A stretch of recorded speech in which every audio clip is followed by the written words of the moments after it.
Hey everybody, what's up? On this podcast, I'm talking to my buddy Neel Dhingra, who I met many, many years ago. I think it was pre-pandemic. We met in person. He did something very unusual, and he has a very non-traditional, non-conventional way of thinking, and I want to tap into his brain, how he built his personal brand, how he's able to create an event from nothing and build a really engaged and pretty amazing community of people in the real estate, mortgage, finance space, and it's pretty neat to see. Neel, welcome to the show. Thanks for having me, Chris. Appreciate it. For people who don't know who you are, can you please introduce yourself and tell us a little story about how you got here? My name's Neel. My brand is Neel Home. And so a lot of people think that's my last name. My last name is Dhingra, but I started off in the real estate and mortgage industry, just putting out content to build a personal brand, grow, try and get more clients, honestly, just get more business. And it ended up taking off and my business quadrupled over 4 years, over a 4-year period. I was able to kind of reach the heights of my industry and do really well. But along the way, a lot of people within the industry and within, even adjacent industries started reaching out to me and say, "Hey, Neel, could you come speak at my thing?" Or, "Hey, would you mind teaching me how you did what you did?" And I saw a huge opportunity to help people do the same thing that I just did, which was build a personal brand to get more clients, kind of escape the rat race of chasing people and doing, hard sales, attract, the people that they actually want to work with, and just enjoy your life again. Like, a lot of people get stuck in this day-to-day grind, and I found a way to escape that by doing marketing, and that's what made my job fun again. And so I've been having a lot of fun over the last few years helping people within the industry, and we started a company called Forward Academy, and we have an annual event that Chris was just talking about, the Forward event, where we have 1,000 people come out now. It started off as like 70 people in a dark room, and now it's kind of grown to thousands of people across the country, even worldwide. Like we had people from Europe, Dubai, Canada come out this year. And it's really cool to see how just me pressing record, on my phone led to this cool opportunity of me connecting with and doing cool things like this. Never thought that would be possible. Here's what I think. Neel is a classic left-brainer, which is like he's kind of in the finance mortgage space, and it's not one where you typically think this is the hotbed of creativity. And it's something that I've had to discover over a period of time, that there are a lot of really creative people in industries that aren't traditionally looked at as creative. And maybe in another life, Neel, you were a frustrated designer or a content creator that just happened to fall into the business that you're in. But It's been amazing to watch your journey and your transformation. And the reason why I wanted to bring this up is because there are a lot more people probably listening to this podcast right now that might fit into your category versus my category. And I think that's why I want to have you on the show, because I think your story is going to resonate with a lot more people. Because if Neel can do it in his vertical, by being a little bit different, by showing up and press and record, as you say, and having your life transformed, that's going to give a lot of people hope. And it doesn't need to be this gigantic leap of doing crazy content things. But I want to take us back to the beginning. There's a period in time when you're doing what you're doing. What inspired you? What was that spark that told you, hey, it's time for us to make content, to get out of the shadow and start making what we do more visible? Yeah. So the way I did this was like, I was the last dude to get on social media. I was doing the typical, making cold calls, buying leads online to get customers, doing all that stuff, knocking on doors. And then what happened was I saw my friends, were like, "Hey man, you need to get on social media. Like, what's your Facebook? What's your Instagram?" I didn't even have an account, Chris. Like I would be the guy who would make fun of other people. Like, "Hey, you guys are giving up all your privacy to Zuckerberg. Like, I'm not playing on social media. I got real work to do." And so I would make fun of everybody. But then finally, I was like, you know what? I'm going to set up an account. And I was just in the shadow, not even a profile pic, and just watching other people's content, and started to see like people like Gary Vee pop up and these other influencers. And they would talk about this huge opportunity in content marketing and with social media. And I was like, oh shit. From a business perspective, this sounds pretty cool. Like, I'm a nerd. I love data. And it's like, he's talking about this untapped opportunity within our industry to put out content. So I was like, you know what?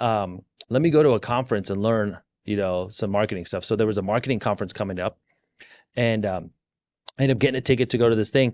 And part of the ticket, if you bought the highest level ticket, was the guy who's putting on the conference would do like a 1-hour coaching call with you. So I jumped on this coaching call with this dude who wasn't anything special, but he was like the first guy I kind of connected with. And he was like, Neel, when you come out to the conference, get a videographer, like start putting out, like document your experience here. Like just talk about what you learn, make a highlight video. And plus people will think you're really cool if you walk around the event with a video dude following you. Like it'll give you some credibility. And I was like, oh, okay, cool. So literally the coaching call, dude's not that bright, but that was one piece of advice that I was like, you know what? I'm going to try that shit. So I went on to Google, looked up like videographers in LA, got onto this website for like job website for videographers, found a guy who just by luck happened to be good. And this dude still works with me today. You probably met him, Eric. We've worked together since 2018. And I randomly found him on a website in LA in 2018 for this event. And so anyways, we make our first video there, and he's like, Neel, talk about your experience at the event. What'd you learn? What do you want to make the video about? And I was just like, he hits record, and I just freeze. I can't even say anything. And then finally we get through that video. If you saw the outtakes or what we shot that day, it would be so embarrassing. I couldn't even speak on camera. And so anyways, we got through that, posted that video, and then from there I just started putting out cringe content, videos. And it's Wait, let me hit pause here. There's too much stuff here. Bro, Hold on, it's really bad when you can't even watch your own videos, because my team will embarrass me now, and they'll make a highlight video. They'll pull videos from 2019. It's so bad. I'm gonna call this your Poindexter years. This is when you had the part in the middle, right? Yeah, Looking a yeah. little nerdy, and I have to say, I love it because the contrast from where you started to where you are now. And I want to stay in this moment. Tell us, give us the gory details of how cringe it was back then. Like when you look back at the clip, what do you see? So what I see is just no confidence. I knew what I was doing. I'm the same dude. I'm just as smart. Maybe I'm a little dumber now because as you get older, you start to get a little slower. But I was actually smarter then than I am now. But anyways, I was like, I'm really good. I'm really smart, but I can't articulate things on camera. So I just couldn't be myself. So it was just really stiff, really worried about what are people going to say about me, just, just in my head. And then on top of that, I think the main thing was just the lack of confidence on camera. It's one thing to say something, but it's another thing to actually communicate where people believe what you're saying. And so I was not believable. I was just talking, trying to get through the video. And what I found, Chris, was like, even with those bad videos at that time, because it was earlier on in the content creation world, I still got noticed. I still got some clients from it. People would still reach out and say, hey, dude, saw your videos. I don't know if they're just being nice or what, but I was still getting some recognition within my local market from making cringe videos. What was the internal self-talk like when Eric looked at you and said, hey, answer this question? What were you saying inside your head? I'm an idiot. Why did I even sign up for this, to do this? What was I thinking that I could pull off a video? I'm not that guy. What are people going to say when I actually post this? Then I was thinking to myself, let me just get through it so I can finish this video with this guy, pay him, and then I don't even have to post the video. Right. I hope he never even sends me the finished product, because I'll never use this thing. I just need to get through the day, because I had my wife with me, and she's watching me, and I don't want to. I was embarrassed because she's supporting me, hey, let's do this together.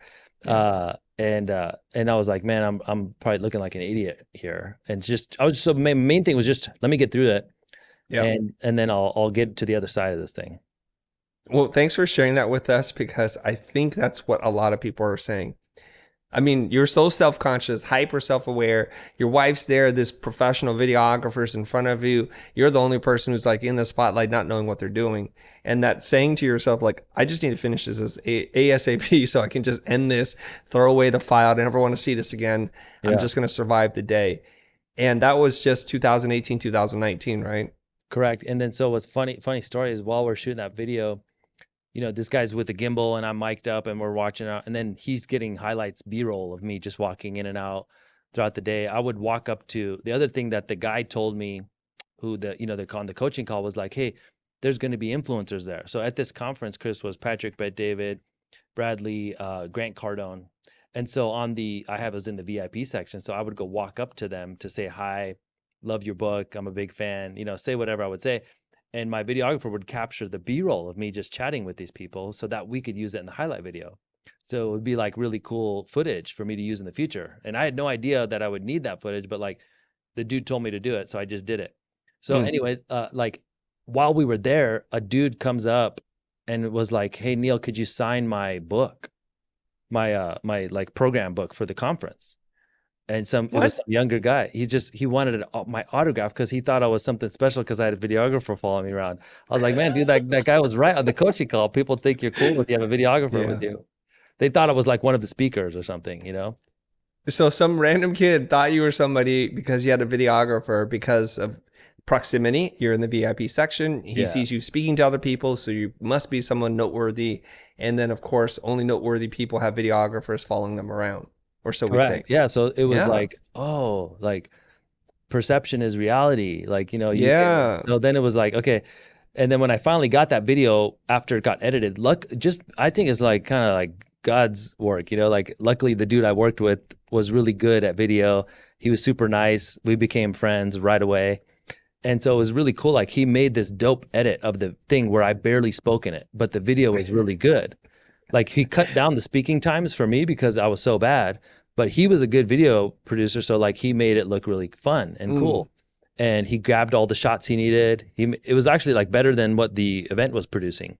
So then I posted that video because I was like, oh, this made me look really cool. Really, I'm talking to Grant Cardone in the video. I'm talking to Right. PBD. It looks cool. So I got brand lift from this guy who luckily made a dope edit. Okay. Because you're a business guy, you understand numbers way better than I do. I have to do the numbers here. What event was this? What was the VIP ticket? How much did it Okay, cost you? Do you so remember? this ticket was $2,500. I think the Okay. event was called Drive or Driven or something like that. It was a marketing Driven. event. Okay. Yeah, it was in Yeah. LA at the Ritz Carlton. The regular ticket was like $300, and then they had an offer on social for $2,500. You could be in the VIP section plus he would do a coaching call. So I bought that Yeah. ticket. Did you have to buy a ticket for Eric too? Before I went to the event, I emailed them and said, "Hey, I have a videographer with me." And I got his permission on the coaching call to bring a videographer with me, so they didn't even charge me for it. At that time, it Oh, was like kind of not as common as it is today. okay. Well, that's cool. That was really smart of you to do that. Now, I know you pretty well these days because we've spent a lot of time chatting on and off stage. Yep. And the one thing I noticed about you, which I really admire, which I don't have, and I'm just going to put this out there, you are willing to spend a lot of money to build relationships and to kind of move the the timeline of your life faster. You're willing to pay to go faster, and it is just remarkable to me. Now, I'm just curious from your own upbringing, your background, is this something that was normal in your family, or is this something unique to you? So no, it Okay. is definitely not part of my upbringing. My parents, immigrant family from India, very cheap. You know how it is, immigrant coming up, and like we would share, like lie to the Disneyland people about how old we are so we could get the child ticket, Classic. like classic shit, Yeah. no, don't order any soft drinks when we go out to dinner. It's water only, just penny pinching, middle Right. class, like nothing to complain about, but just really penny pinching because my parents were so averse to risk. It was Yeah. always like, go to college, get the job, become a doctor, become a lawyer. That was the whole plan. But anyways, like I would get, so that was not the upbringing. But what I found was as I got further along in business and investing, I had experienced some losses along the way. So, for example, like I had put some money in the stock market during 2000 and some real estate investments during 2008 during that recession. I lost it Yeah. all, Mm.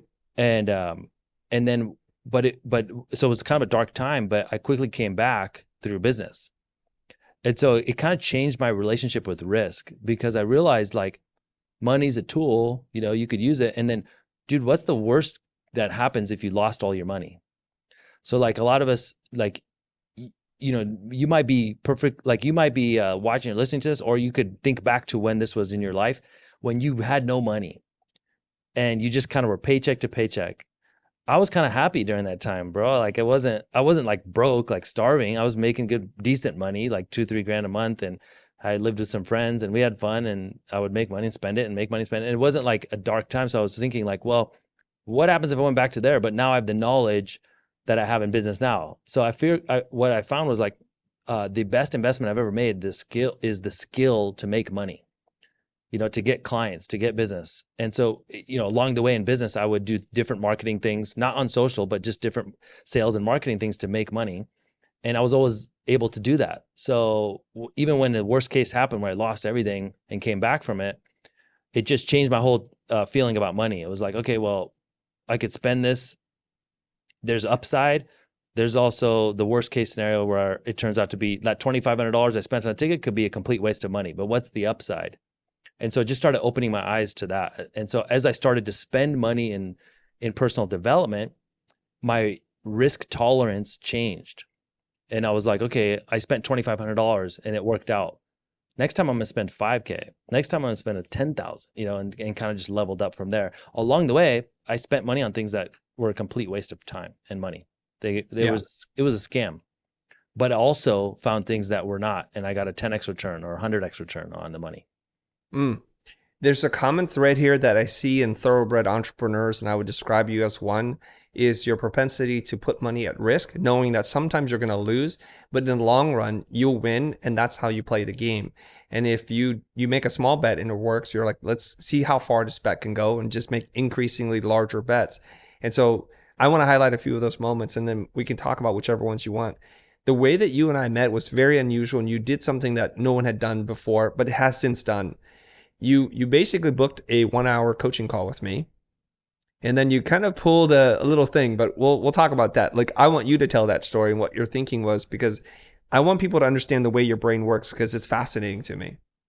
Yeah, I wanted to connect with Chris. I watched your videos on YouTube and loved like the kind of creative way you were approaching business. Even though your audience was creatives, I was in business, left brain, right brain, that whole thing you talked about, right? Yeah. So I was like, okay, I got to connect with this guy. I got to do some content with him. How could I do that?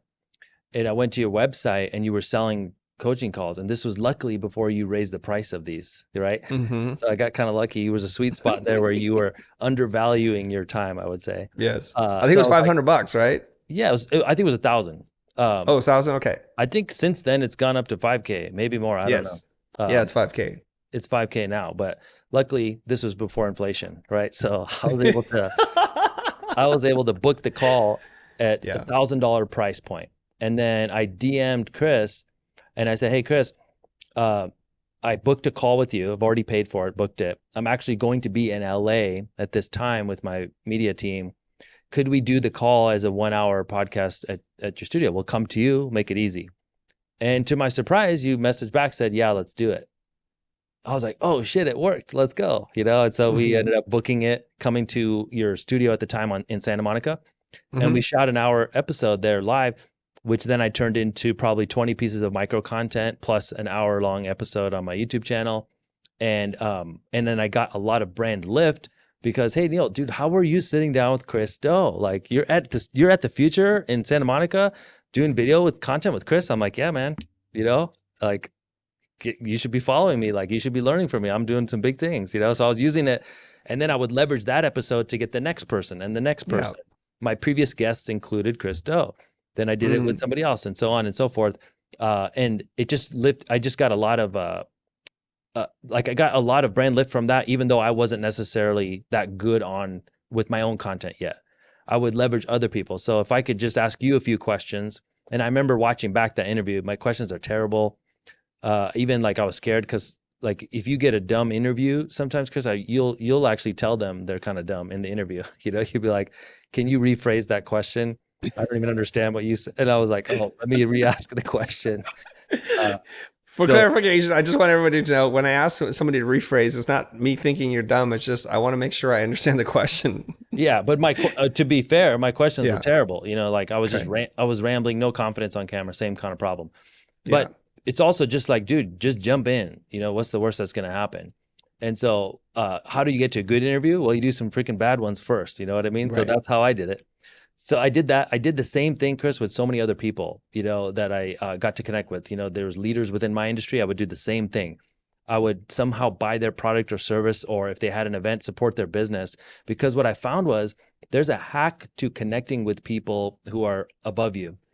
They may not, you can't sometimes pay these people because they're already successful in business. But what you could do is you could buy their products or services. And I found that like successful entrepreneurs have like a hierarchy or like a ladder of priorities. The top of that is like themselves, their family. Below that is probably their employees or their team. Below that is their customers. Below that is their followers, and then below that is everybody else.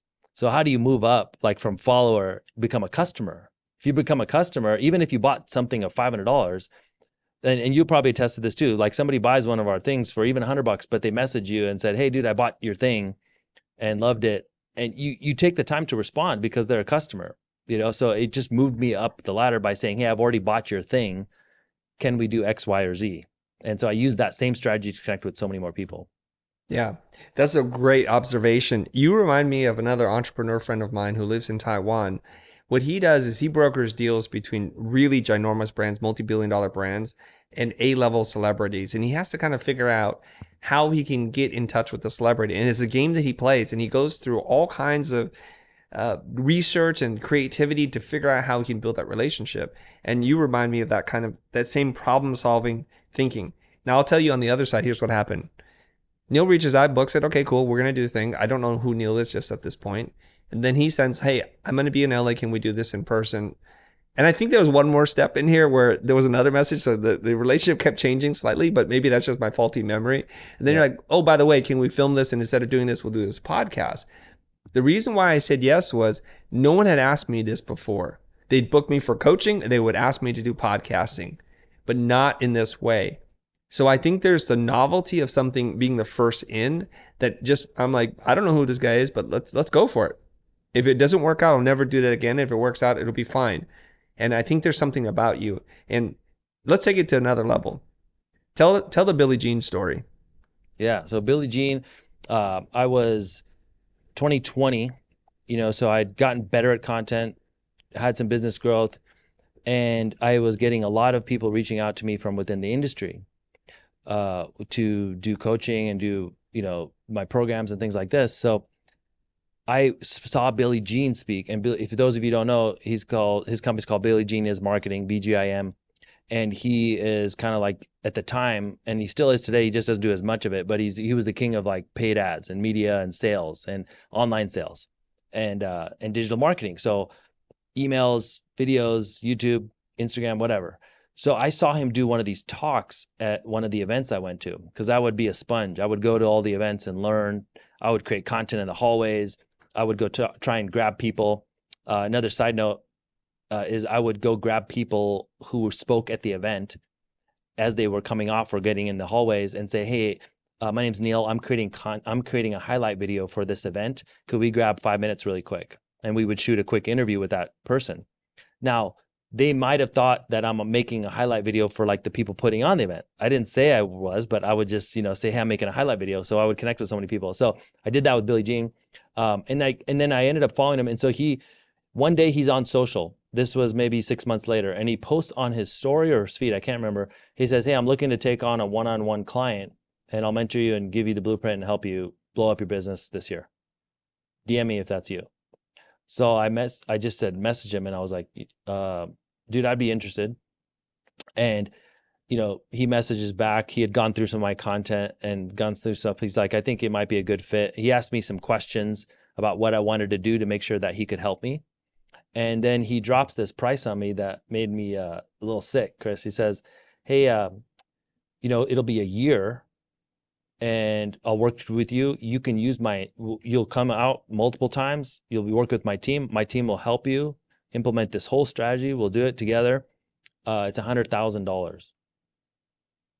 And I was like, man, dude, that's like a condo where I live, like that's a lot of money, man. It's a lot of money, period. It's a lot. And he ended up over delivering. Like it went even longer than a year. I made at least $1 million off of that $100,000 investment. Right. And it also compressed time, because it would have taken me 4 years, 5 years to figure this shit out on my own. And I would literally solve problems that were 6 months time in like a weekend with him. So I was like, you know what? Yeah, I'll do it. But I always found this out with people. It's another hack I learned along the way.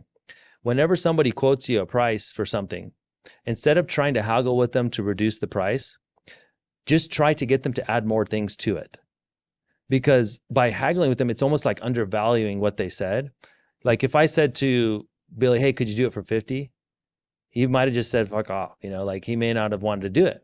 But so what I did was I said, okay, I'll do it, but I need you to speak at this event for me, my event coming up. I didn't even have an event, but I was like, I will have one. So will you speak at the event? Because he has a $20K speaking fee. So I'm like, I'd throw that in there. Mm. Plus, would you at some point do a podcast with me?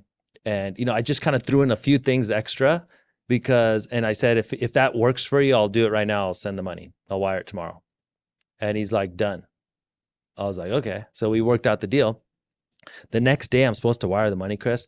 I type it all up in Bank of America and I can't have a problem hitting enter. It's like, dude, what if Your this guy, fingers frozen? yeah, it's like, what if he screws me? Like, what if, Yeah. But the reason why I actually hit enter and sent the money was I had been following him for over a year. I would binge. He's taken down all this content, but he would literally do YouTube videos at the time. This is how he blew up his brand. He would dissect your content and your ads on YouTube for like 40-minute videos. They would publish 2 or 3 of these a week. I would watch these at night after I put the kids to bed. I would watch these for like 2-3 hours every night for like months. And I was learning so much from him. And so at that point, like, I just felt like, dude, the guy knows what he's doing. I trust him because I'd seen so much of his content, and I just hit send. And then I went out to his studio. I think 2 weeks later, we did like our first session together. During that first session, he helped me launch my first product for Forward, which was called Neel's Content Day. Mm. We built the funnel, launched it, put it out there in one day. I knew nothing about funnels, email marketing, how to sell things on social media.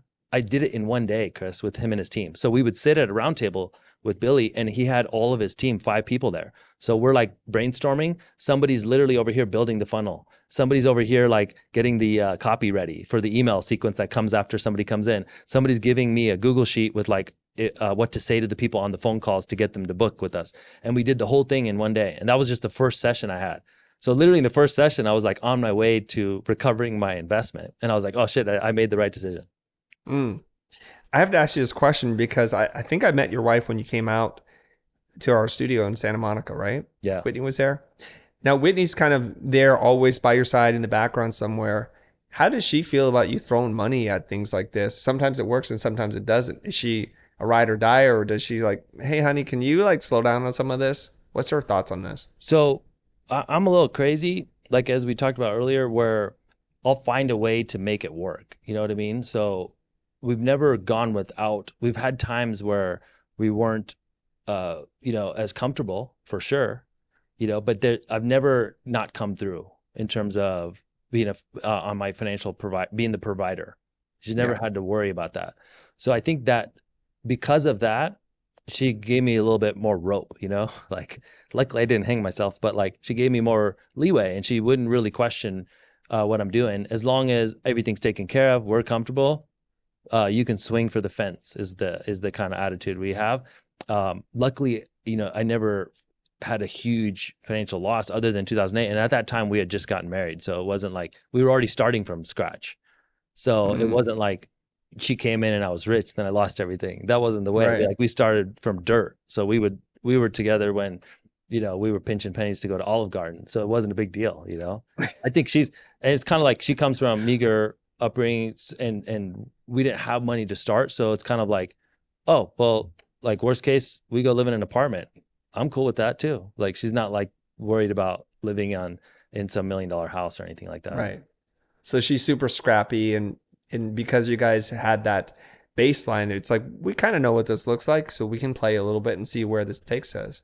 Yeah.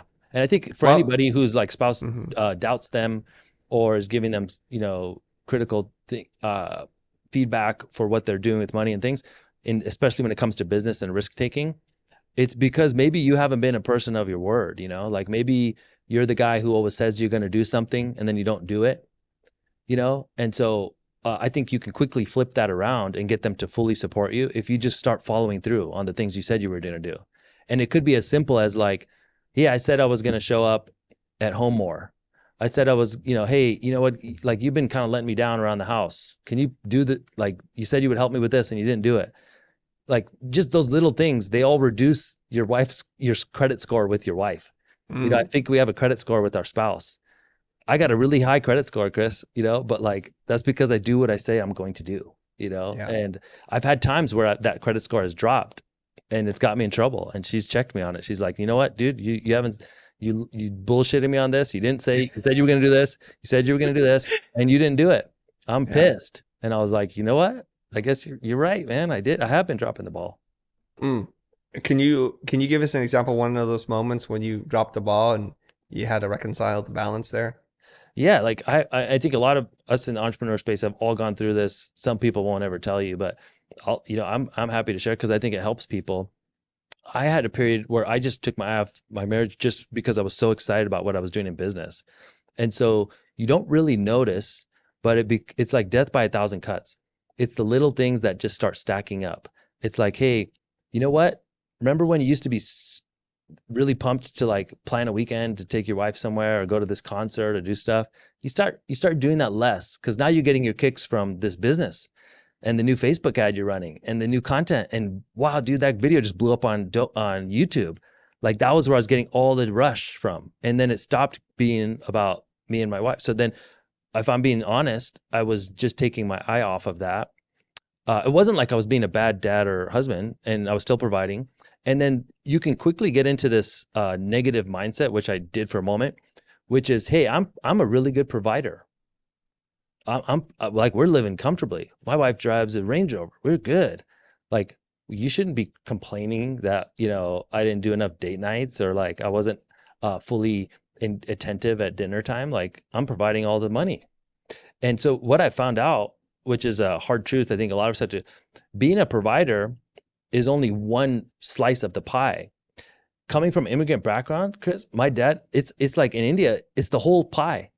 Right. You just provide and then nobody bothers you. Like you could Yeah. do, I remember like we didn't talk to dad. He's just doing his work, bro. Leave Like, dad alone. He's doing important stuff right now. yeah, Yeah. it's like dad wasn't at throwing the football with me outside, bro. Like my dad was working on his thesis. He has a PhD and he was working 90% of the time at home. Once in a while, I talked to my dad. And it wasn't like I hate my dad. Like we're fine. It's just the way I was brought up. It wasn't, so we all have different upbringings, especially immigrants. I think you relate to that. So I thought if you're a good provider, you have a green light to do whatever you want and your family support you. But what happened was it's just a slow erosion of like that. And hey, I'll be there at 7, show up at 8:30 and never called. And just when I get home, hey, we got caught up on this video. Me and the guys, we were just tied up. And she's like, all right, I get it. Do that like 20 times, see where you're at. And, hey, I can't show up here and there. So I think I was like, just thinking like, hey, she's just yelling at me because just nagging. But really Yeah. it was like a lot of it was my fault. So I just look at myself and said, hey, dude, get your shit together, man. Like if you want to reconcile this. And so if I would have kept doing that, bro, I think we wouldn't be married today. Yeah. But I quickly got corrected. I remember calling you one time and was like, man, dude, I think my wife's gonna leave me. And it's like a really I dark remember moment. that. Yeah. And Chris, and you were like, dude, honestly, man, you are on the road a lot. You are doing a lot of things. It was like I had to like, hey, dude, stop trying to blame other people and just look at your own behavior. It doesn't mean that the other person's not to blame too. Like they could be Right. nagging you a little bit too, but it starts with you. Like, what could you do to fix yourself? And Yeah. so I just corrected that and realized like, hey, once everything's dialed in at home, it actually made me better in business because now I don't have this like worry in my mind, what's going on? My wife's mad at me, what's happening at Right. home, and or she's nagging me. Like, and then what I found was she actually gives me more room to do what I need to do as long as I'm checking those boxes. Yeah. Well, I can say as evidence in the last time that I saw you, which was just a couple of months ago, that the relationship seemed really strong. And I've seen you in a couple of different ways where it was like, are they connecting? Are they on the same wavelength? And I think this, and I said to an audience once that the most underrated thing is to have a really good partner that Yeah. cares about you, that wants to see you win and supports you, because with that, you could do anything. There's nothing that you can't do. And Yeah. if you're distracted, like, oh my gosh, is my home life going to be okay? Am I going to be sleeping on the couch tonight? It can mess you up too. So you have to take care of both the business and the home life. Otherwise, the two are in competition, and it's not a good place to be. Yeah, think about it right now. Like we've all been there. When you're going through like arguments and strife at home, how great are you on your videos and your Yeah. calls with customers and as a leader at work? Like you're handicapped, bro. Like you're probably at 50% or worse of what your potential could be. And so I always tell people the same. It's like solve that first and stop blaming the other parties. Like look at what you could do better and then watch what happens. They'll come around too. So all the things that I was mad at her about for the most part were fixed by me just doing what I need to do. Mm. You know what I mean? Like, Yeah, and yeah. it probably doesn't work for everybody, but that's what worked for me. And we also went to therapy and all that stuff too. Yeah, I think that helps you to have a professional guiding you along the way. Yeah, for sure. Yeah. But I noticed nobody talks about this, Chris. They're just like pretend. You know, I see some people. They're like in pictures with their spouse. 3 years later, they're divorced. You know, Yeah. we had a conversation backstage at my last event, and Gary Vee was there. And Gary Vee always talks about empathy and love and kindness. And then you were like, hey, you should ask him about work-life balance because the dude just got divorced, you know, last couple of years ago. Like, what happened, you know? And so I remember asking him. He gives you the same blanket answer, and nothing against Gary. He just probably doesn't want Yeah. to. He doesn't want to go there. That's fine. But like, I think it's something that more entrepreneurs should talk about. Yeah, I agree because we get to see the limelight and the cars or the success and everything that comes with that, but then we don't understand that it comes at a cost, and it's very difficult to manage both things. I mean, Yeah, some of the most famous rich people are now divorced, and maybe they just grew apart, and that's okay. Jeff Bezos got divorced, Bill yeah, Gates got divorced, and Steve Jobs got divorced, I think. I mean, they go through a lot of different things because they pursue the business, and it's kind of not that easy if no one's telling you this is the price you're going to pay if you continue down this path. yeah. Like, And how you many have to times kind of has Elon Musk been married? I don't even know at this point. a gazillion times. Yeah. But you know, he probably is the same way. He's obsessed with business. That comes first, and then the marriage suffers. So if it's like mutual and you guys it just didn't work, I get it. That happens too. I'm not saying like it's the end of the world, but if it's like, you know, if it's something that you wanted to actually have both success in business plus a happy marriage, it can be done. Like it there, and more people should talk about the ways to do that. And I think the main takeaway for me is, hey, what's it like to be uh, on the other side of whatever it is you're doing? So let's just say, like, what's it like to be in an interview with you? Is it good? Is it bad? Like, put yourself in the other person's shoes. What's it like to be your wife? You know, what's it like for that person? And really, really be honest. Like, what's it like? What's it like to be your employee on your team? Put yourself in that person's shoes for a day and see, like, you're like, man, you know what? If I was that person, I would be kind of pissed at that. You know, that would have probably made me feel like shit. And then you can make adjustments based on that. Mm. Well, I appreciate you talking about this. And I think there's another half to the story that we're going to do on a different episode with Yeah, the yeah. person that we're talking about. Hopefully I don't get rolled on that episode, but yeah. We'll see. We'll kind of cross cut the two episodes and see like the differences between how one person perceives versus the other. But I really do appreciate you doing that. And I hope this encourages more entrepreneurs to speak up, to talk about their struggles, their challenges openly, and so that we can have better templates for how to guide how we want to live our life with our partners. And I think that's really important. Okay, let's get back to the whole brand building thing and the Neel show here. So we see this consistent pattern with you, your willingness to spend money to extract whatever positive you can, to apply it immediately to get your very high ROI. Let's move over into your personal brand. And I just would like for you to take a look back because you've not been doing it for that long, to be honest. It's been about 6-ish years Yeah. that you've been doing this. And you're in an industry that I think there isn't a lot of innovation, maybe by regulation or the way people perceive themselves. It could be a limiting belief. But here you are looking the way you look, saying the things you say, and doing things that are pretty atypical for people in your industry. First of all, I'm just going to ask you this question. How do you think other people in your industry perceive you? I would say they probably think at this point I'm innovative, maybe a little edgy, speaks his mind, you know, does things out of the box. So that's probably where people would see me now.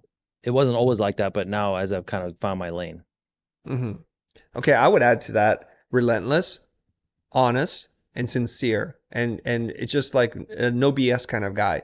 If something's happened and you're just gonna say it, and I've heard you drop some F bombs on stage and talk about like an uncomfortable thing, I think that's a clue for people. If you want to really build a strong personal brand, just let go of the pretense. Just show up as you are. You'll turn off a few people, but you'll gain a lot more in the process.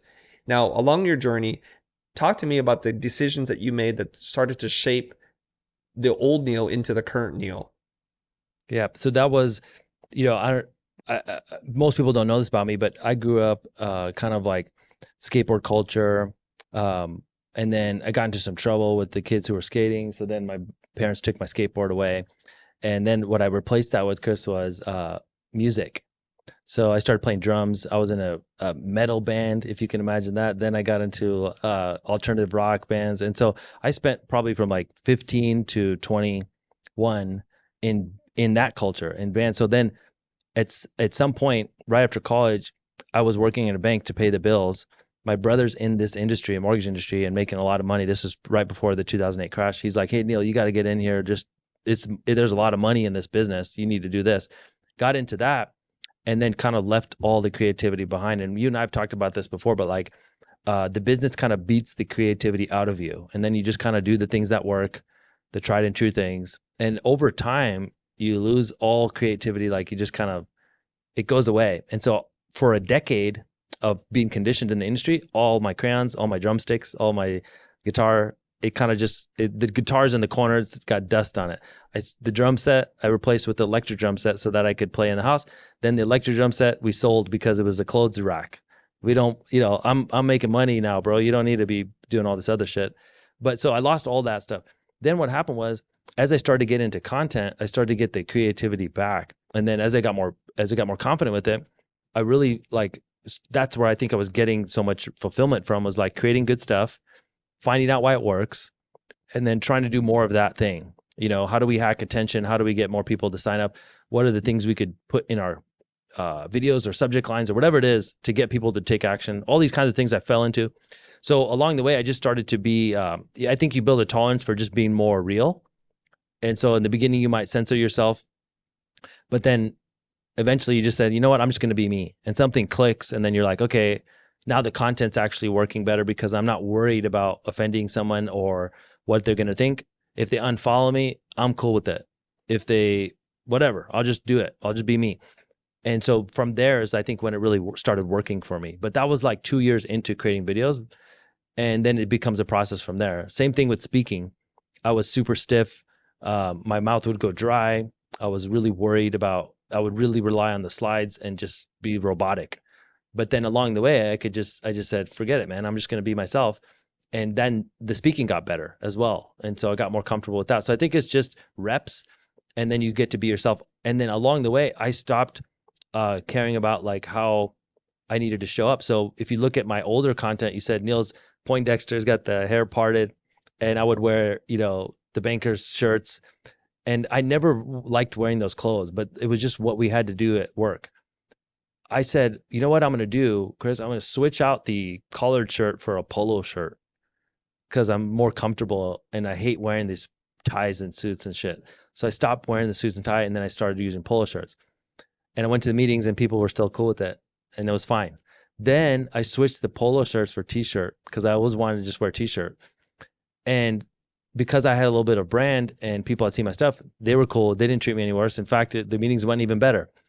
Then I always wanted to wear a hat, and I never could wear my hat because I wear my hat backwards. If you look at pictures of me when I was like 20 something years old, I would always have a backwards cap on, but I never could wear it to work. Then I said, fuck it, I'm just going to wear the hat to the meeting. See what happens. Nothing bad happened. It was fine. So literally from that point on, I've been, you give me shit about this. I wear a black t-shirt. I found the jeans I love. There's these G-Star jeans I love. I have 20 pairs of these G-Star jeans. I've got 30 black t-shirts, different variations of black t-shirts, and I got my black cap. I wear the same thing every day, and it became my brand. So for probably 2.5 years, I've literally worn what I'm wearing right now every single day. Okay, that explains a lot. So there was this whole creative person, this rebel, this punk rock person in you, that I think business life just crushed and destroyed for about 10 years. And then you went on this journey. It's like, you know what? I'm going to just try this thing. And you did it the right way, I think, which is to do it in phases. I'm like, let me try this and let's see if I get away with that. And nothing bad happens. And in fact, you're like, oh, we like this a little bit more relaxed look. And I have to say, and we'll probably on for the video, boys who are doing the research, cut the video and show the before and after of the Poindexter Neel versus the Neel now. Which person would you like to work with? You know, the stiff guy who's trying to like fit in, but we can tell he didn't really want to be there, and that's the thing. Yeah, it would be like Whereas, I would be in those suits at the networking event, like, yeah, and I wouldn't want to talk to anybody, and it was just like, you're just not comfortable because you're not being you. yeah, yeah. I think that's kind of really interesting. There's this scene from The Ultimate Fighter. It was Conor McGregor versus Uriah Faber, and Conor's the king of trash talking. And they're about to like walk into the arena, and he's just giving him like he's talking trash to Uriah. He says to Uriah, you're just like a 30-year-old skateboarder. And that was how he's insulting because he was wearing flip flops, a loose shirt, and shorts. And he goes, well, you and your alligator skin or snake skin shoes and blah blah blah. So they were just two worlds apart. One was dressed in a super tailored suit, and the other one looked like a Californian kid. And he goes, I work hard in all my life, so I get to wear this suit. Because from where Connor was growing up, you work in the field or you're doing high labor work, and you don't get to wear a suit like this. And then what was real interesting to me was Uriah says back to him, I worked all my life, so I don't have to wear a suit. And both are true, and both are really interesting, right? Yeah, And yeah, there's nothing wrong with wearing a suit or a t-shirt, but it's like when it's mismatched with who you are, we can feel it and we can see it. yeah. I'll give you an example. Like my brother, he's like always loves suits, nice suits. He gets tailored suits. He's like Ryan Serhant, wear a suit and he likes it, and that's him. So that's cool. Like if that's you, bro, like do you. But for me, it was never me. I was always, kind of the rebel. And I think you can find your own like style. I know this leads to a lot of branding in the future, but like I would have glasses, for example. Like you might think, well, Neil's just how much style could you incorporate? You got a black t-shirt and jeans. Well, you know, the black t-shirts, you can get nice, you can wear nice t-shirts or you can wear sloppy t-shirts, there's nice t-shirts. I've spent $100 on a t-shirt before, there's some nice quality fabric and it looks clean. Glasses, I used to have shitty glasses, and now I got the Warby Parker. I found the ones I like and they fit, and it's a party style. Little things like, wear a Rolex, and, like, I don't know, there's certain accessories you could add that become part of your whole thing. And you can have like a really polished look. It doesn't have, I don't mean you have to be sloppy. Like you can still be polished, but and be yourself. And then you can clean it up from there. Yeah. Well, now that you're doing your thing and you got your following and you're creating content on a regular basis, other people are following suit now. Yeah. You're giving people permission, which is really cool, to kind of explore their personal style to show up on social media. What kind of impact have you seen in your industry by the things you've done and how you've led? So first impact was like there was about a couple hundred people wearing a backwards cap in all the videos. I was like, oh, that's cool. But honestly, it just the better impact has been people, if they want to be casual, if they want to be whatever they're going to be, they started giving them the permission to just do it and be okay with it and not feel judged. And so a lot of people have kind of broken out of their shell and become and they've gotten on the same path to putting out content. And so they're teaching the same kind of topics, but they're doing it in their own way and they're doing it in their own style. And then that's when it actually works, rather than being all stiff and just trying to be like everybody else. Mm. Is there anybody from the Ford Mastermind, someone who's gone through Neil's content day, that you think perfectly exemplifies the ideas, the things that you're teaching? Anybody you want to mention in particular? There's been multiple people. I look at like success stories over the years. So many people like, and I think one of these guys, Sean Kaplan. He was, if you look at his old videos, he's all suited up and stuff, and he has his own style. It's not like he's kind of gone through different iterations, but now he's kind of found his own thing. He lives out in Tennessee, and he's being himself now. And so that's cool to see him just kind of like fall into that thing. And so many other people just like this, both on males, females, doesn't matter. Like there's so many people who have just gotten cracked out of the shell. We had this gal who came to our event for the first time, I think 2 years ago, Lindy, and she was super like nervous and didn't know if she could build a brand. And she's only 2 years into this, and she's being herself and talking, how she would normally talk and doing a style in her own way. And it's led to her business like doing. In our industry right now, it's a down year, and she's having her best year ever because she's standing out in the marketplace. So it's really cool to see people like kind of embrace the strategy, because it's not just for like making yourself feel good. It actually translates to business results. Absolutely. Well, one of the benefits of building a personal brand, I kind of look at it like this. If you take all of the things that you do, the service or products that you provide to people, and the things you have to do to acquire a customer, lifetime customer value and all that kind of stuff, and if you put the personal brand next to it, it becomes a multiplier and it expands everything that you do. So instead of chasing leads, leads come to you. So you get to choose instead of chase. And the opportunities for public speaking or the kind of network that you can build, it all gets amplified because of the strength of your personal brand. So I'm curious, how do you define personal brand and what is your personal brand? So I would say there's so many definitions, but the one I really like, Chris, is like my personal brand is what people say about me when I'm not in the room. So what would they say about you? Or would they say anything? Some people don't have a personal brand at all. So they'd be like, if your name came up, nothing happened. There's no association. There's no style. There's nothing there. Versus like the more things they know about you and can associate you with those feelings or things, that becomes your brand. And so when you said you described me as all these things, those are the words, the descriptive words that people say about me if I'm not there, and they're having conversations about you and you're getting brought up, and then those things create opportunities for you. So whether it's more referrals for clients, whether it's more speaking opportunities, all these cool things, like there's so many opportunities I've gotten in the last 2-3 years that I never thought they weren't even on the roadmap. They weren't like, it wasn't in the game plan. A lot of times people will ask, hey, what's your game plan for the next 5 years? I have no idea. Like, I don't know. I'm just trying to do what I'm doing right now, do the best I can. And then all of a sudden good things happen as a result of that. So I have this, I don't know who said it originally, but I have this thing where this saying I follow, it says like, if you do if you take care of the work will take care of you. So I just try and do the best job I can, put out as much content as we can, do the best event that we can. If we're doing a webinar, it's going to be the best webinar I can do. And by doing that every day, every week, 52 weeks a year, all of a sudden some other door opens next year that I didn't even think was possible, or something happens there. So it kind of like that becomes part of your brand. Well, the brand that you have right now, this person who's known, I think because you've done a really good job of telling your story, so people do have an opinion about you, and it feels pretty aligned. Do you see it evolving in a different way 3, 4, 5 years from now, where Neel continues to change, or is Neel like the black T-shirt, backwards cap, and G-star pants kind of guy who shows up and pushes you to do the best work you can do? I don't know, man. It's interesting. I've never thought about it, but I'm sure it'll evolve a little bit. Like even your stuff, Chris, I look like you've kind of had newer things come out in the last 3 years, 2 years. You've kind of added things to your style, Mm-hmm. and so I think at some point there'll be more things. But it's in the manner that we talked about before, like kind of one thing at a time. Like I think there was a period of time where you were doing certain things in a certain style, but you didn't wear a cap in every video. I think somebody then told you that your head was too reflective or something.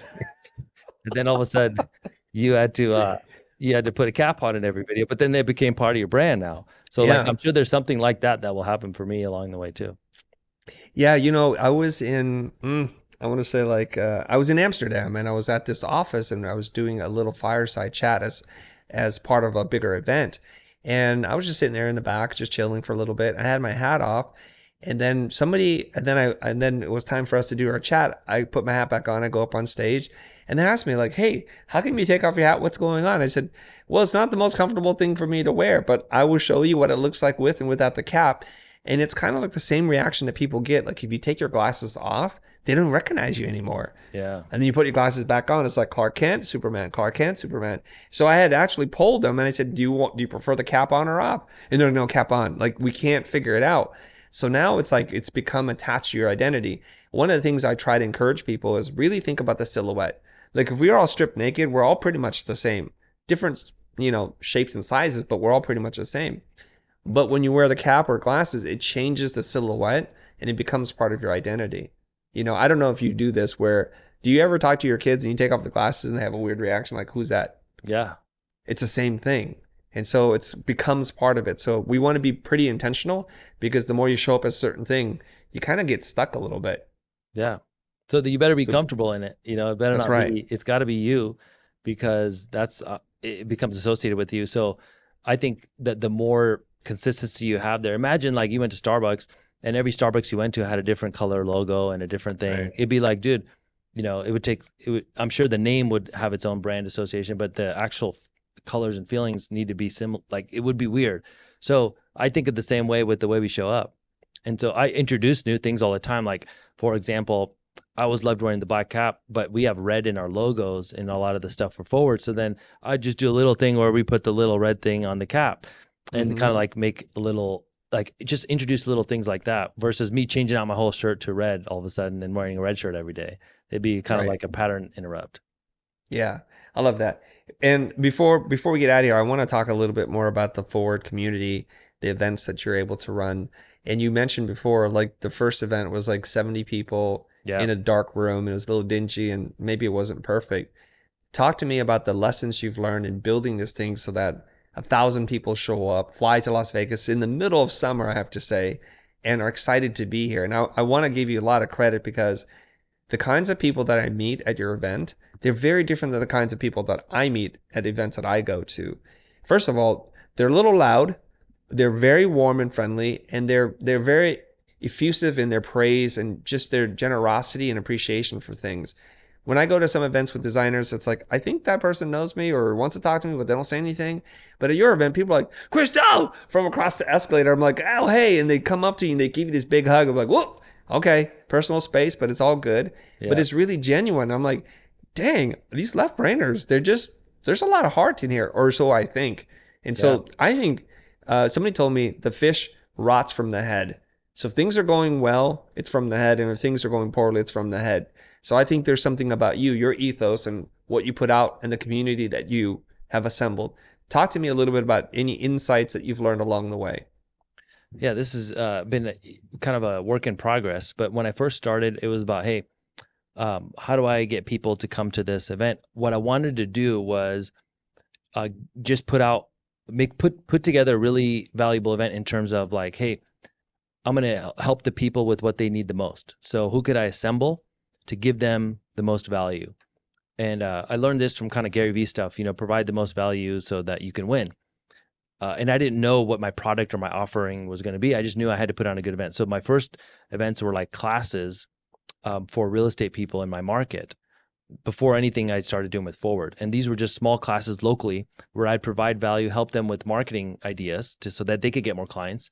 And then as a result, I would get business from them, referrals from them. So I would ask for referrals and they would be like, oh yeah, like you helped me, I'll help you. And it would work out. It was kind of reciprocation.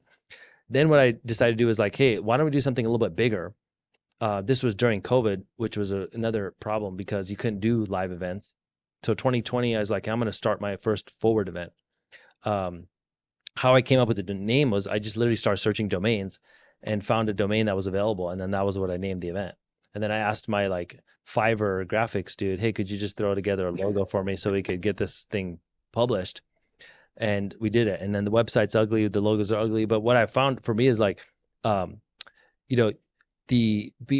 always had this obsession with like getting things to work and just getting them out to the market and getting customers for them before everything's perfect, like I did so much business, Chris, with a terrible looking website and logos and things like that. And I know other people who will spend their entire part of that process tweaking the names and doing a focus group test to see which logo they like and the colors and the design. And I get that, but like I just went with it. So I put it out kind of ugly, started it off. And then what I found is really shocking, Chris. You can put together the best event, you can put together the best people, and you think that they will come, you build it, they will come. Nobody comes. Like, it's really strange. Even with well-known influencers, it was like, man, I put all this work together, I put it out on Instagram, and like 13 people bought, and 4 of the 13 are relatives. Okay, so it's like, man, I've got some work to do here. So we did a small event in 2021. in one of my friends, he had a training facility, so we could do it in his basement because you couldn't do events during COVID in the casinos and stuff like that. So we did in a small basement, and it was only 75 seats. And the way I filled this event was just DMing people and calling people one to one. So I said, "Hey, Chris, I'm doing a really dope event. We got Billie Jean and Tom Ferry and all these great people there. They're going to teach you marketing, and it's going to be awesome. I think you should be there. Let me know if you're interested, and I'll hold you a spot." And then I would try and close them on buying a ticket. And I did this. I sent out probably 1,000 messages to get those 75 people there. But these were all my followers on Instagram. So there was no cold ads. It wasn't any cold audience. It was all people who had been following me on Instagram. So then the next year we did it. We leaped up to like 600 people. And then the next year we did 750. And then we got to 1,000. And I like that sweet spot because bigger than that, you have to get a much bigger venue and it becomes kind of like a arena type vibe versus right now we've got kind of a close knit vibe. But the reason why when you see all these people at the event who are so warm and friendly and all this, they're all my friends. Like it's all my people from Instagram. So I haven't yet gotten into running cold ads to fill things. It's all been just my followers from and friends of those followers. So it becomes this kind of close knit community. And what I found was like community building is so underrated, but it can be huge for your business because these are the people, these are your people. And so if you really put out stuff and let them know who you are and what you're doing, they'll rally behind you and they'll tell their friends to come and they'll start selling tickets for you. And it's really cool, even in a tough environment like this year, where most events I speak at, Chris, are like very poorly attended, poorly marketed. It's becoming more and more difficult to get people to do things. We were able to sell our event out. It wasn't easy, but we were able to sell it out because of community. Mm, okay. Well, I admire you and I understand why people describe you as relentless because I can't even imagine trying to send a DM to everybody that follows me. And the fact that that's what you had to do, or you had to literally call people and say, hey, I'm putting together this really cool event. Love to see you there. I guess that goes back to your early days in the mortgage space, right? Where that's how you did it, cold outreach. But this is like warm outreach, but It's still. like lukewarm because people are your friend Yeah, until you ask them to jump on a plane and spend money. right. Then you find out who your friends are, right? But Yeah. but yeah, it's like, hey, if here's the thing, there's a hack all of us can do is set a date for what you're going to do. I don't care if it's a free webinar, a mini meetup, a class, whatever it is. Publicly set the date and post it. You're now committed because in order for you to back out on that, you'd have to like almost be humiliated a little bit. You have to say like, oh, you know Right. what? I failed. We're not doing it anymore due to unforeseen circumstances. It's been canceled. I didn't want to do that shit. So once I had put it out there, I've already paid the speakers because I've already published that I'm doing this. Now I've got some pressure on my shoulders, like you have to come through at that point. So Yeah. like a lot of people like, well, dude, what's the hack to getting some big things done? Just have a deadline that cannot be missed. Have a target that you cannot fail, and then watch what you're capable of. You'll Mm, send the DMs, man, when your ass is on the line. Like you'll make the calls. Like I think a lot of us are hesitant to put ourselves in that situation to begin with, because you don't want the pressure of that situation. But I've found that the pressure is actually a privilege. Like that's what actually gets it done. yeah. Contrary to popular belief, creativity loves a deadline because creativity will expand or contract relative to a deadline. So if you give somebody 3 years to do something, they'll take 3 years. If you give somebody 3 hours, it'll take 3 hours. So this idea of committing to a date and then see what you're capable of is tying into this other idea of like the social contract. We will let ourselves down, but we're less likely to let the other people who we care about down. And so when you say, I'm going to do this thing, I'm going to lose this weight, I'm going to climb this mountain, I'm going to put on this event, a workshop, whatever it is, and you commit to it, all of a sudden the shame and the guilt that you'll feel for not fulfilling your end of the bargain, having to like tail tuck between legs, like, unforeseen circumstances, death in the family, you have to make up some crap to be able to get out of this. But deep inside that shame that you'll feel will get you past that sticking point and you'll do the work that is necessary. Yeah, it's like, man, you just raise the stakes, Yeah. And so I like this thing. Some people might say I'm a little weird or sick with it, but now these are like bets. So you talked about earlier, how you're able to take these risks in business and see the return. I kind of equate it, Chris, to like high stakes gambling. It kind of gives me a little bit of a rush of like, man, we got to come through, man. We just did it at a higher level. Now we spent 700K on the last event. The first event cost me 70K. The last event cost me 10 times that. You can't fail. Like, I'm not going to my wife to tell her, hey, honey, I lost, $500,000 on this dumb idea. No, that's not happening. Like, we'll figure out a way. And then you get really creative, like because there's a deadline coming up that can't be missed. So I love that strategy. It does make you kind of cram things into a short period of time, but that's the hack for me to get shit done. And, and it's also gets your whole team rallied around you. People, I think the best marketing I've seen is your own customers helping you fulfill, like a satisfied customer telling all their friends and buddies to do something is the best marketing you could ever have. I'll give you a quick example. We have this mastermind. It's a high ticket offer that we offer to people at our event. And it's an amazing community and people have great results. And I tell them from the stage about all these things. And you guys, some people even make fun of me because like Neel talks too much about the mastermind because I love it. Like it's just amazing. And I want people to know about all these things. But by me telling more about it, it almost makes it sometimes like feel like salesy. And so it was weird. I was sitting at the booth where the mastermind at the last event, and there was a few spots left. And the team at the sales team was like, Neel, next break at the event or on stage, could you please remind people that there's only this many spots left so that we can finish this up for you and fill this up. And I was like, dude, you know what? I don't want to say it again. Like because, there's only this much spots left. Time's running out. I just feel like a freaking infomercial at this point. So let me try something else. So this gal comes up who's already in the mastermind. Her name's Anna. I think you met her recently, or she asked you to be at her event. Oh yes, Anna. Of Anna course. Cara, she's in Glendale. So I said, Anna, I knew she was one of my people who rallied and helped me. She brought friends with her to the event, and she had a friend named Errol. And I met Errol earlier in the day, and I was like, you know what? I said, Anna, why isn't Errol in the mastermind? Because Anna's already in the mastermind. She goes, you know what? He should be. I said, would you mind just go talk to him and tell him to join? Like, tell him how great it is. Because I think he would love it. He's going to get such a great result. She goes, yeah, I got you, Neel. No problem. She leaves the table, Chris. 15 minutes later, she walks Errol back over to the table and he signs up and buys the product. Next guy comes over, Mace. I think you've met Mace. You would recognize him. Tall guy with glasses. I said, Mace comes up to me and said, Neel, bro, I'm with you for life. These events have changed my life. Your community changed my life. I just want to thank you so much. Is there anything that I could ever do for you to repay you? I said, no, bro, your success is payment enough to just keep crushing it. One favor I would ask, do you know anybody who would love to be in this group who would benefit from it? He's like, you know what? I got you. Stay here. He walks back, Chris, with another person, signs up immediately. So, bro, I don't need to be selling from the stage so hard. Just tell the customer, like our existing satisfied members, hey, who do you know that would benefit from this group? And maybe there's some incentivizing there, that affiliate thing that could be done in the future. I don't know. I didn't work out all the details yet, but all I know is like the power of an uninterested party, not a salesperson, telling you their personal experience about working with someone. That's the best marketing in the world. 100%. There's no freaking ad that I could ever run that would compete with that marketing.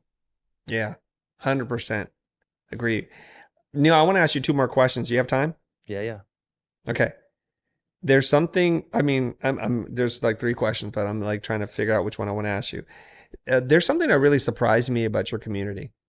And the first time we did an event together, it was for your mastermind. It was in San Diego. And you told me, hey, just talk about personal branding.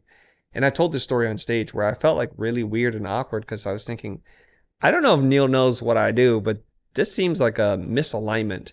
But what really shocked me was as I was going through my presentation, talking about my thoughts on personal branding and what they can do to build something that's really meaningful, that is connected to who they really were, I almost felt like the audience was like just taking it in. Like I was seeing it in my mind, like I could see their reaction and how they were leaning into the conversation.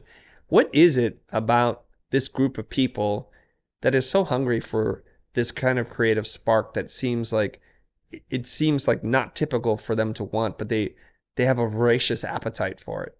Yeah, I think it's because I haven't marketed to the whole industry. I've been just putting out my own content, sharing what I'm doing personally, sharing the journey. So I call this building in public. A lot of the people who've been following my stuff have been following since Poindexter days, So like they've kind of seen some of the stuff. Maybe they came in recently and they love it, but a lot of people have been around. And so what I found was I'm finding within this huge pool, I'm finding my people, which are maybe the creative types, maybe the people who lost their crayons or their drumsticks along the way. Maybe they have something in them, but they don't know. Maybe it's just a feeling of like, you know what, I was meant to do something more than what I'm doing. Kind of bored with what I'm doing. I make good money, but like, I don't really feel anything anymore. I'm kind of burnt. I'm just like numb. Maybe I'll check out what Neil's doing. Sounds like that looks cool. So like those are the people I attract. And then these people are like you said, they're like a sponge. They really want to take it in and then they want to implement. Some people are better implementers than others, of course. But what I found was like they're just really hungry to do something different. They're tired of being in the box that this industry puts them in. And so that's my niche. I just accidentally discovered it by just being myself. And I think it wouldn't have necessarily worked the same if I run a bunch of ads and got random people at the event. But because it was my community, it really worked. And so I think it's not the whole industry. I don't paint with the broad brush, but there's people probably within every industry in business and in corporate world that are these kinds of people. And what are these people going to do, man? They got to get an outlet. They got to figure out something. And so this is kind of that outlet for them. Mm. These are, in my mind, business-oriented people who have this child inside, this creative misfit that you give them permission to like, hey, celebrate with us. I'm one of you. I see you and you see me, and they come out and you know, I look forward to coming out and hanging out with your people. Whether I'm on stage or not doesn't really matter because I just like seeing them. There's a warmth and energy that I really like. And the fact that they're all taking positive steps to shape their future, to figure out what's next for them to move forward, I think that's really cool. One last question. I was going to do a not serious question, but I want to do a serious question with you. People underestimate how hard it is to put an event together. First of all, you mentioned something like it's a $700,000 gamble. You're putting it all on a red chip and you hope it lands on red because otherwise you are effed. Yep. And so you've gone through your roster of people who speak. And if somebody's listening to this who thinks, I'm totally in line with Neel's message, I want to teach people about marketing or design or whatever it is. Well, we know that there are different calibers of speakers. I don't want to mention any names. I'm curious if they want to think that they might speak on your stage one day. What is it that you found that makes for a really good speaker? Who are you actively looking for? So this is the big thing I found from speakers over the years, because I've hired a lot of speakers. Done a lot of favors where you put somebody on a stage. Sometimes it works, sometimes it doesn't. And as an event organizer or the host of the party, so to speak, when somebody's bombing on stage, it's like your skin is crawling, you know? Like it's like imagine these bugs and you're just trying to you just want them off, man, because you're like, man, I can see all the people in the audience looking at their phone. I saw a bunch of people go to the bathroom where somebody's bombing right now. And if we've all seen this. I remember one time we let our members have a chance at speaking at our event, and you were with me in the back of the room, and one girl was bombing, and me and you couldn't even watch, bro. We were like cringing in the back of the room, and you looked at me and you said, "It's really hard to watch this," you know. And I was like, "Dude, it's so bad." So what I found is there's a lot of people who have the knowledge, but there's very few people who can teach. And there's also very even fewer people who could keep your attention for an hour.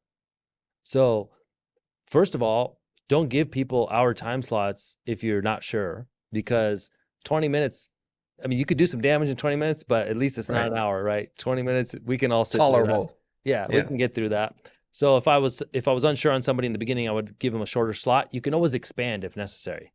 If it's going great, be like, hey man, keep going. Like add some time to the clock. Cool. If they're bombing, you can get them off. But for speakers that I've seen do really well, Chris, are people who can tell stories. People who can, doesn't mean you have to be like super aggressive or loud, but people who, for some reason, there's certain people when they speak, the audience listens. And there's other people when they speak, they don't command that same attention. I don't know. That's an intangible. I have yet to get the formula, because someone like you, soft spoken, but everybody's eyes are open looking at you on the stage. They're not looking at their phone or their notebook or ducking out of the room. So what is that? Because you're not yelling. Maybe it's just they just believe that you know what you're doing. I don't know what it is. It's some connection that happens.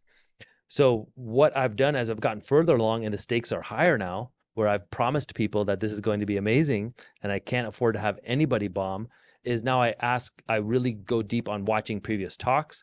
I ask people, so I'll ask Chris, hey, who do you know that can talk on this topic? Chris will say, I saw this lady, I saw this guy, he crushed it. Okay, good. Like, so I really do my research. It's not just, I'm not just shooting blind anymore. But in the Mm. beginning I was, and I've had several people bomb on stage, including myself. And it's not a good thing. You You're think, like, you a think lot of you people bomb. I'm on top of that list, but I've yeah. worked through it. But the Yeah. way you get through it is like, I hire a speaking coach. Yeah. I had to hire someone, and then I had to do a lot of practice.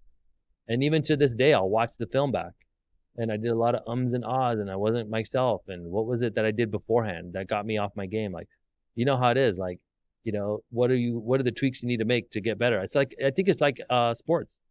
The best athletes watch the game film. Right. I watch back my talk and be like, dude, I could do better next time. And most of it, what I found comes down to is preparation, like putting the prep in. And the more prepared I am, the less nervous I am. The less like I'm worried about like someone throwing me off, because I can roll with it. And then the biggest thing that's helped me, and I think a lot of the people who crush it, is just reps, man. Like, I know you talked about you don't really like public speaking, but at this point, I feel like you're more comfortable with it than you were 5 years ago. Like, For sure. you're not worried as much as you were before. Yeah. You don't have the same nervous energy anymore. You're more Yeah. I'm comfortable. not in the bathroom as much anymore. Yeah. It's the same with me. Like, I would have to go Yeah. run to the bathroom. And then the worst for me was my mouth would go dry on stage. Yeah. So then I got jugs of water, and I'm having to chug all this water. 20 minutes into the talk, I got to go take a piss. What are you going to do now? You got a 40-minute talk. So that's not a good, but so this is the main thing I noticed when hiring speakers is, don't necessarily worry so much about how known they are. Yeah. Worry about what are they going to teach, and are they good at teaching, and can they keep the people's attention? Are they good at storytelling? I've had people come through that nobody knew their name, and they loved them afterwards.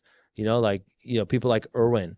Nobody knew Erwin in my community. Now they love Erwin because he's a good orator. He's a good speaker. He tells stories where people listen. So like, you can learn, plus they command your attention. And then I was going to say one other thing about speakers. I noticed that there's a lot of people out there who will do the same talk, and they kind of one-trick ponies. We've all seen this.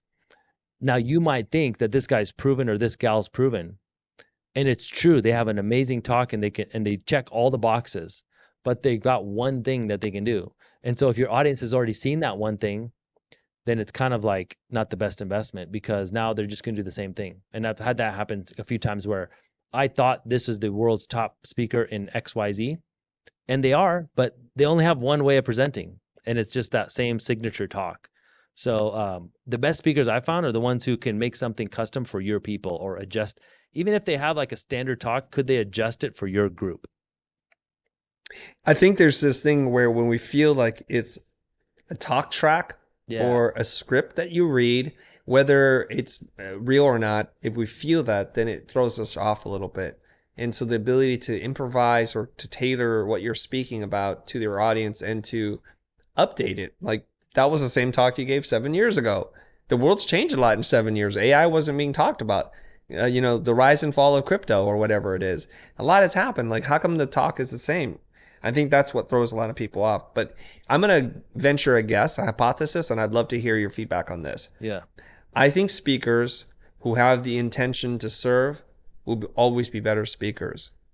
Some speakers have the intention to self-edify, to fulfill or boost up their own ego. Like, look at me. How important am I? Aren't I so clever?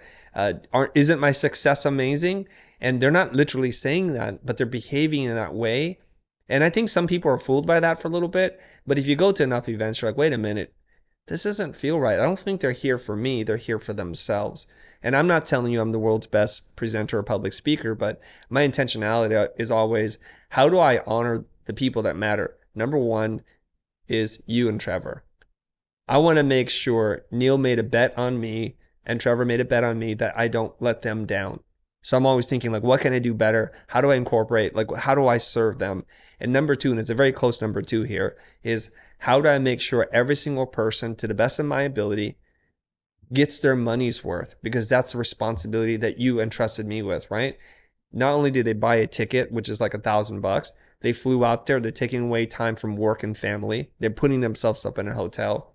It's a big freaking investment. And I take that investment very seriously. I want to make sure I deliver. So I think it's about this intentionality that then everything else, if your slides aren't perfect, if you're not the most dynamic speaker, if you don't have this booming, commanding voice, it's all okay because it's filtered through what it is that you're trying to do, which is to serve. What are your thoughts? Yeah, that's a great point. I love that because that would explain why some people who don't have the most polished talk sometimes get the best reviews afterwards. It's more about, and there's people who have that polished, perfect talk track thing that can do well too. It's just that audience, you can only do it one time, and then it's kind of it decays from there in terms of like how effective it is. But yeah, I think that's the case. Like, I really wanted to do the best I can, and you can even be self-deprecating, be honest. Like I used to do this in the beginning. I would come on stage and say, guys, you know what? I'm actually terrified of public speaking, so you'll have to give me a little bit of leeway here because of XYZ. I would say it sometime during the talk, and the audience would be, no, dude, you're doing great, man. Thank you so much. Like, and just trying to provide value. So I even ask the audience at some point during the talk multiple times, hey, is this helping you? Do you guys, is this, I'm on the right track here? Do you want to go deeper on this? And then that way they feel like, oh, this dude really cares about giving us value. It's not just him trying to go from A to B on the talk track. Yeah. So they give you a lot of grace because of that. Yeah, it is, because you're also kind of being very transparent and vulnerable, because it's like, I'm working through this and I'm doing the best I can, versus, hey, I'm the best thing since sliced bread and I'm going to go out here and do my thing and you're going to love me for it. See how great I am? It's an attitude, it's an idea, it's a philosophy, and I think it translates through lots of things.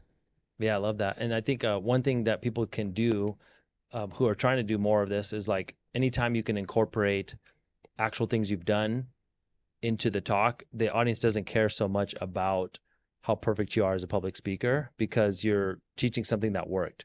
So if I said, here's a strategy I'm using right now that does X, Y, Z, here's the example or the proof, then they're like, it's more about like tactics and facts rather than, am I the best on stage? They don't really care anymore because they're getting something from it. Right. Spoken like a true instructor there, a true teacher. Neel, there's a lot more I want to talk to you about, but I realize that, like, I'm a little over time here. And so I think this is probably a good way for us to close the call.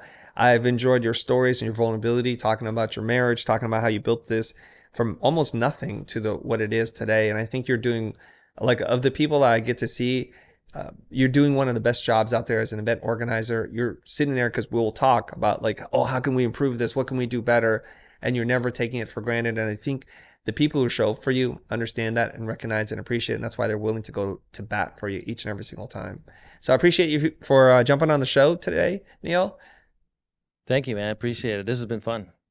Yeah. And word of warning, we'll do the Whitney episode and it'll be a good, like, comparison for A to B. So thanks for jamming with us, and thanks for sharing so openly. Thank you, bro. If you want to equip yourself with the right community, training, and resources to take your business to the next level, I want to personally invite you to check out the Futur Pro Group and our membership, specifically created for experienced business owners ready to scale.